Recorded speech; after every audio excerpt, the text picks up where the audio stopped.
think, act, and prosper. You are now tuned into the Money Level Show. I mean, and just even on that note, kind of want to jump into like the food crisis situation. I've been talking a lot with my audience about that. We've went through quite a few videos about it, and the prices are just the charts are just looking crazy, just how they're just spiking straight up.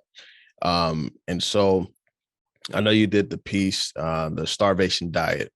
Was there anything new that you're starting to see, that any kind of trends that you're starting to see within this sector? Or is it just kind of like the same thing playing out with, Russia being a big exporter of fertilizer, and the different policies that affect the farming industry, as well as, Ukraine being the bread basket, and they're calling it the bread line now. Is that, something that you foresee just continuing to happen, or is things kind of, subsiding? Has anything changed? Yeah, pretty much. So I'm not sure when we were on last, but very recently we put out a piece called Farmers on the Brink. I'm not sure if you saw it, or if we discussed it last time, we may have. But in that piece, we laid out our research, which involved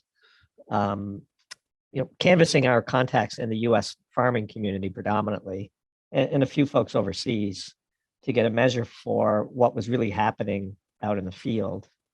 And then we used that analysis to come to the conclusion that we're on the cusp of a real global famine. And here's how we think it's going to play out. All of the inputs into modern farming have been skyrocketing in price. And in the piece we discussed, fertilizers and herbicides and diesel and you name it.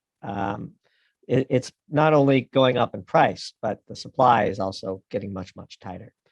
And we anticipate that in the U.S., obviously, farmers are going to pay that price. And if they lose too much money, the government will bail them out. And people on the lower end of our economic spectrum will get stimulus to cover the cost. We don't think there's going to be food shortages in the U.S. per se, at least not in the near term. But because we can and will pay any price, we are setting the global price for those same inputs at extremely high levels, such that less sophisticated farmers in the developing world won't be able to afford to use as much fertilizer or even get their hands on, herbicides and fungicides and the diesel that makes the tractors run, or the parts that keeps the tractors going.